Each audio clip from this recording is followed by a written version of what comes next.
those look very fancy. Those turned out good. They did. They did turn out good. These got, we're going to say they got adapted. They were adapted, Mal. That's what happened. Hello, everyone, and welcome to Tuesday. First off, if you want to know the conclusion, the thrilling conclusion of the computer problems I was experiencing yesterday, I will be telling you those at the end of this vlog, so stick around. The answer might surprise you. Anyway, so today is, for one, it's the 1st of February, which is wild because January went like this. And I guess I could do an early segue into the Patreon list. Sure, let's do that. Sure, because I mentioned it. Thank you to our patrons. You can learn more at patreon.com/StephenGeorge, where you can choose to support us and get some perks that come along with that. Thank you, everyone. January was wild. It was absolutely wild. And it looks like things are going to start to slow down a little bit. There's still going to be a slight turbulence as we move into February, but overall, I suspect things will be better. One of the things that we did is we just got Mal's video out. There's actually lots of paintings available, and honestly, just we have a minute. Come with me. I want to show you that. I'm proud for her because she did such a good job. Look at that. That is gorgeous. She did quite a few of these little, galaxy paintings. I'm gonna flip you over there. There we go. They're just, they came out really, really great. So there's actually quite a few that are up for auction. So I'm letting you know about that because in case some of you don't follow Mal's stuff, but you follow the vlog, I want you to know that there's quite a few up for auction. And those aren't even all of them. She did some other like smaller test stuff. So there's a lot of stuff. I'll put a link in the description if you want to check that out, because they'll only be up for like a week or so. Anyway, so one of the things that Mal wanted for Christmas was a Gold Belly gift card. She wanted to have some sort of nice meal. She didn't know what she wanted, but she wanted, to figure that out later. So she decided that she wanted to order, was it Blue Ribbon Sushi? Yeah. Is that what it was? Yeah. Blue Ribbon Sushi. It was a sushi kit where you could make your own sushi.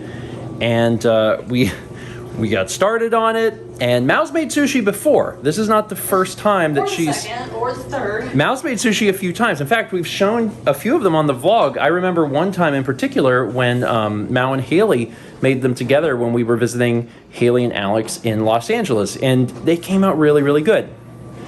For whatever reason, we started working on this kit and like the rice would not cooperate and the nori didn't really cooperate either, and like it quickly became a mess, and it was just really strange. The rice, I think, ended up being the biggest problem, and I don't know if it was just an issue because they sent the rice to us and we followed all the instructions for reheating, but like it still didn't work out well. So Mal had the idea, instead of just continually trying to make all of this work, we would just turn them into little poke bowls. Kinda. And you know what? I think it's fine. This thing turned out good. This did. I think I was supposed to reverse the order of the avocado and the eel sauce, but It looks fine. it looks fine, and I'm sure it tastes great. Does this have a name? I don't know what it is. It's an appetizer they sell in the restaurant. It's some sort of, it looks like a hash brown, to be honest. It's got like spicy tuna and avocado and serrano pepper on it. So this is our meal now. This is not what we ordered technically, because it was supposed to be rolls. But as we started the rolls and realized that there was no way that they were gonna stay together, Mal decided to step in and say, you know what? Let's just put it all in a bowl and eat it that way. And I was like, okay. And like, for what it's worth, the ingredients, like the fish, look really, really good. It is good. I may have tried a little bit. Mal tried some. So like, it looks like really high quality fish, but for whatever reason, the actual construction of the sushi did not go so well. But that's okay. We can still enjoy it. Yeah, I don't regret doing this. I think that this will end up turning out just fine.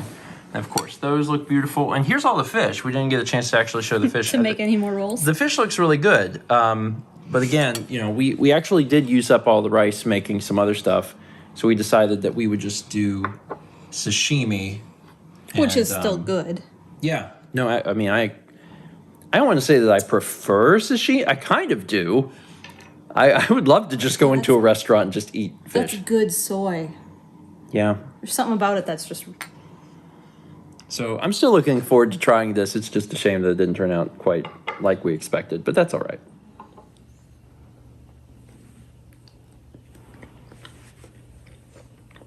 Yeah, it's really good. That's really good.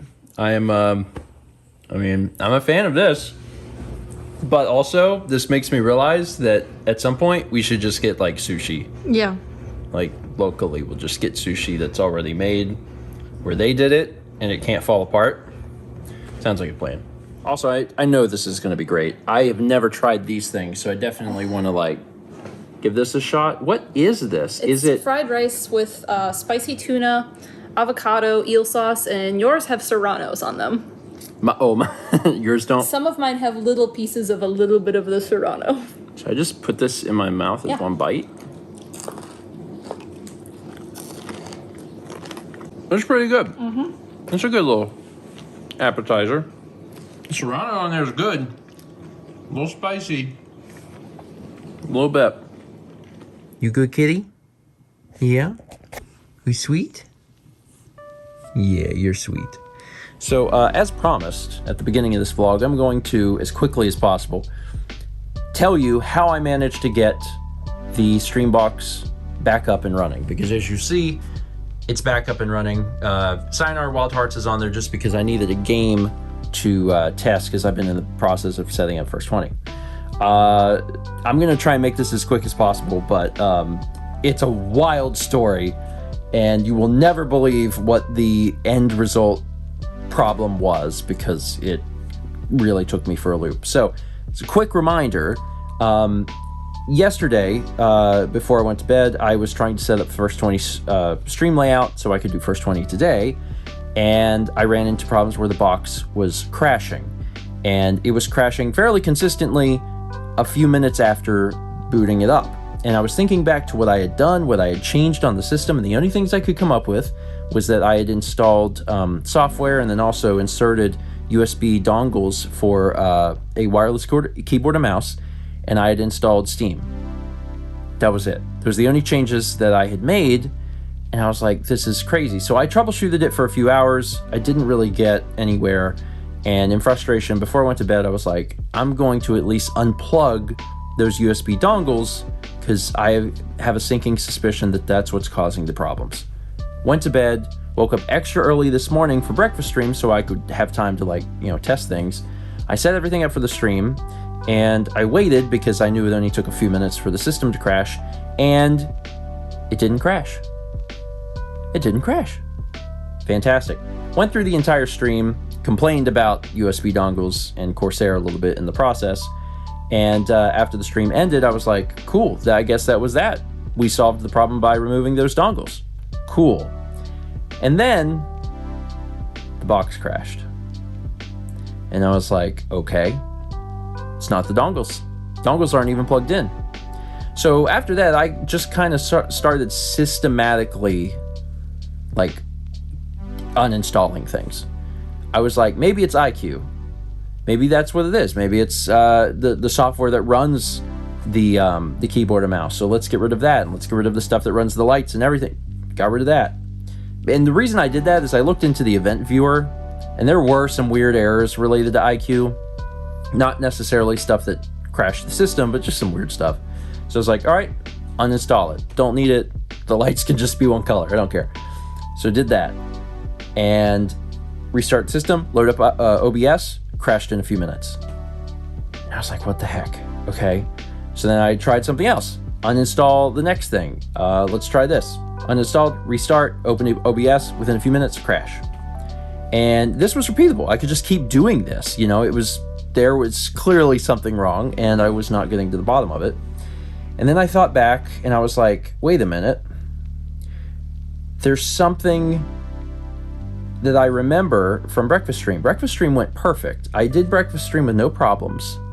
It was after Breakfast Stream that I had switched from the Breakfast Stream scene layout to the First 20 stream layout to keep working on it, that it crashed.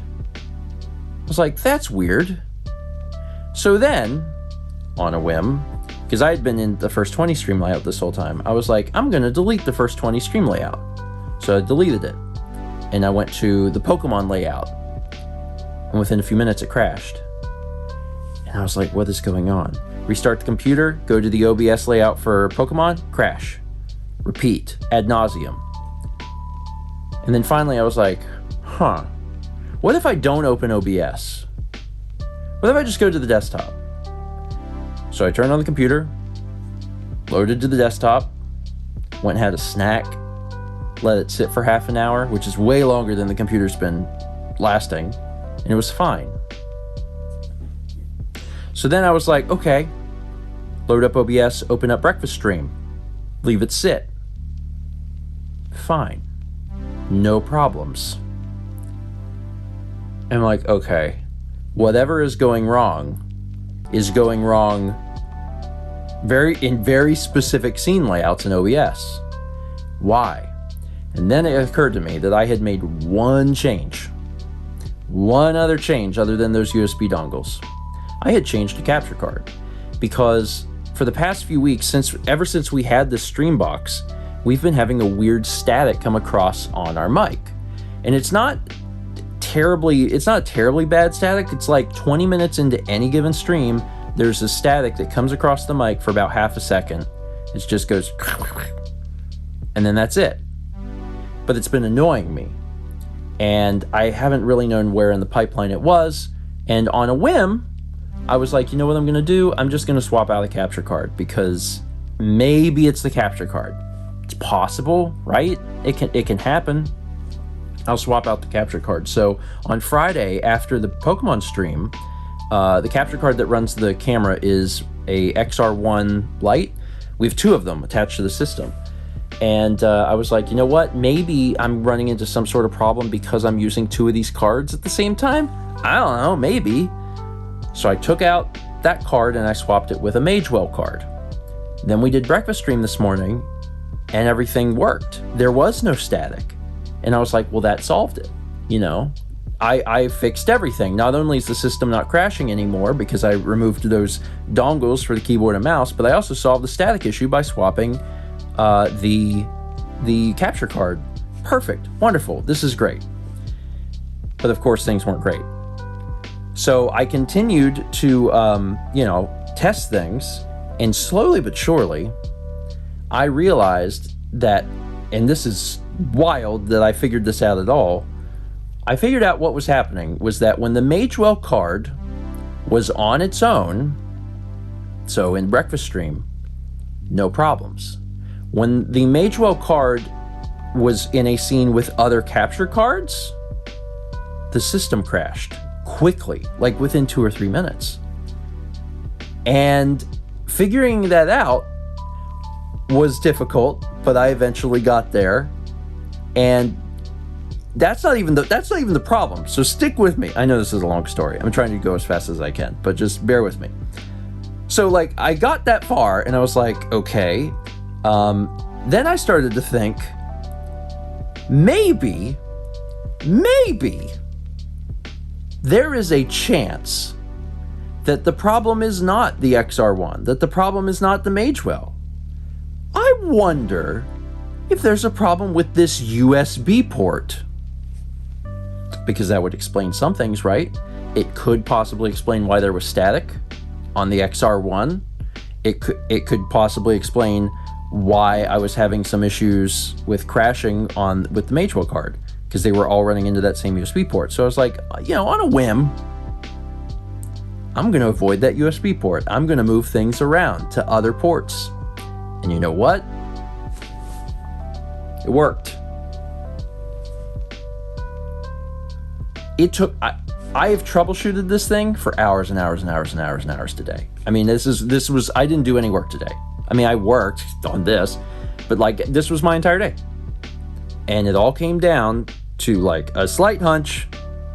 Maybe there was something wrong with the port. And apparently there's something wrong with the port. And I also got to give credit to Chaz and Jeff, because I talked to them all day and we all troubleshooted it together. And I think from early on, Chaz suspected that there was just a hardware issue, and it seems like that is the case. For whatever reason, this very specific USB port, and it's I don't know what, because like USB ports are just like normal colors, but then when it's a 3.0 port, they make them blue, and now they have ports that are red, and I think red is for like USB 3 Gen 1 or Gen 2 or something, and that's that port. So it's easy to remember how to avoid it. It's like, oh, well, don't put it in the red port. Don't use the red one. But yeah, whenever you're using that port, issues just seem to arise. And that's ultimately how I fixed it, was just stay away from that port. As soon as I did, system became stable.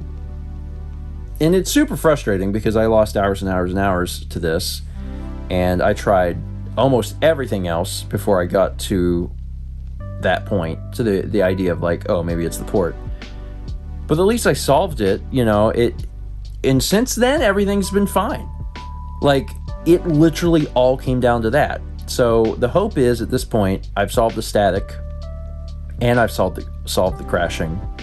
Like, killed two birds with one stone by figuring out that it was just that USB port. And the thing is, I don't even know that there's necessarily anything wrong with that USB port. It's possible that maybe that port is on the same bus as something else, and like it just draws too much power, maybe that could be it. And by spreading things around, I've got the system stable again, and that's why. I don't know. I have no idea. But I can guarantee you I'm not going to put anything back in that port, because I'm not going back, to the dark ages. Anyway, wanted to share that story. It might help someone, maybe not with this specific problem, but it's just kind of one of those things to keep in the back of your head. Give that a shot. You never know when that's the problem. And it sucks because, you're thinking, is it something wrong with my hardware? Is it something wrong with the cable, etc.? It could be actually something wrong with the port itself.